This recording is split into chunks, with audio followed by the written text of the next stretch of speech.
Hey Crafty fam, it's Alex Vanover and welcome back to my craft room and back to the 15th day of the Craft for the Curve challenge. So this is our last Craft for the Curve challenge tutorial and I wanted to talk about something really awesome. I love the Cricut Easy Press, but I know that a lot of people have trouble using it because there's a couple of technique things that you really need to know in order to use it well. So I made this tutorial for those of you who either own an Easy Press now or you want to own an Easy Press someday. I'm gonna help you make a shirt really easily. So let me show you how. First, you need to choose your design and then you need to size it for the size of your t-shirt. So that's going to depend on the size of t-shirt that you're using. Then on this screen, you need to make sure that you turn mirror on because we are going to be cutting the HTV with the backside up. So the design must always be mirrored for HTV. Then I'm going to connect my Cricut Maker because that's the accessory or the machine that I'm using for this tutorial.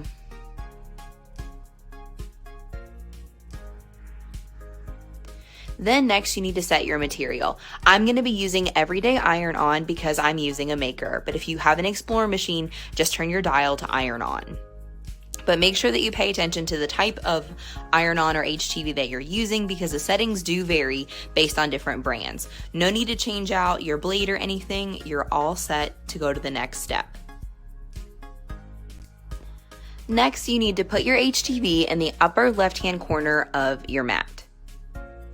Most HTV is going to have a shiny side like this and a dull side. So that shiny side is the carrier sheet and that needs to go shiny side down so that the back side is up on your mat. This is the reason that we mirrored the design in the first place so that it cuts correctly. Then make sure that you smooth it down really nicely. See, shiny side down. Push your mat up against the rollers and press the load button. Then when the C Cricut button flashes, press it to begin your cut. Then it's going to cut your whole design even though it looks like it's not doing anything.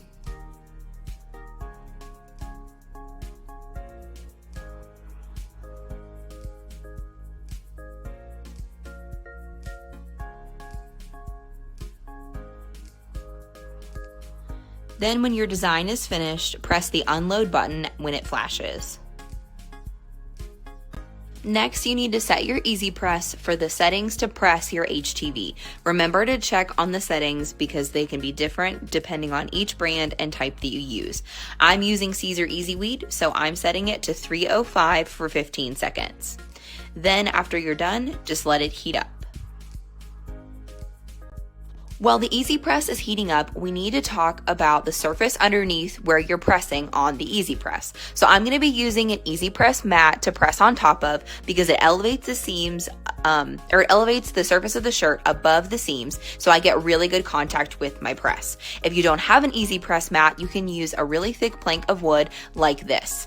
So the goal for this is just to elevate the surface of the shirt so that you get a really good contact press. And sometimes when you press down onto your table using your Easy Press, you can cause the surface to bow and you don't get very good contact with the Easy Press itself. And that is the #1 problem that I see for people using an Easy Press. So be very conscious of the surface you're pressing on.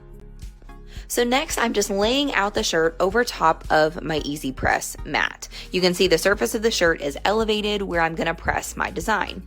Then I put my design down on my shirt and I spend a moment just making sure that it's centered, and then I get a couple wrinkles out of the shirt that I can see are underneath the carrier sheet.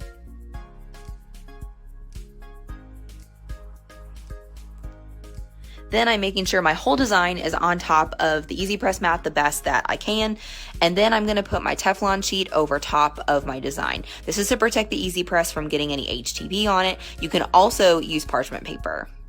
Then I'm kind of pushing down on the Easy Press a little bit to make sure that I get some good pressure. Then I'm going to move my design up a little bit because the design is so long, I didn't get the whole design on the Easy Press mat. So I'm going to do a second press toward the bottom of my design to make sure that I get good contact with everything. Then I'll remove my Teflon.